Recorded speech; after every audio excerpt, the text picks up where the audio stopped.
বাবু এই ধানটা কি তুমি লাগাইছো, চাষ হ্যাঁ করছো? বাবু, এটা আমি লাগাইছি। লাগাইছো, ধান তো দেখতেছি খুব সুন্দর হয়েছে। তো ধানটার এটার নামটা কি বাবু?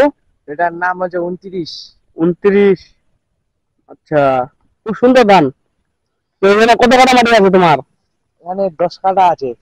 10 কাঠা মাটি। হ্যাঁ। ও, আর অন্য কোথাও লাগাও নাই? না। লাগাও নাই, এটাই লাগাইছো? হ্যাঁ। আচ্ছা বাবু, ধান তো এদিক মোটামুটি ভালো হয়েছে, কিন্তু কিন্তু তোমার ওই তোমার যে এই পাশে কি অবস্থা হইলো তোমার ধানটা এরকম কেন? এটা কারেন্ট পোকায় খাইছে। এটা কারেন্ট পোকায় খাইছে? তার এখান থেকে বোঝা যাচ্ছে তুমি সময় মতো মানে এখানে ট্রিটমেন্টটা নিতে পারো নি। না। এই ট্রিটমেন্টটা না নেওয়ার কারণে কিন্তু তোমার ধানের এই অবস্থা। জি।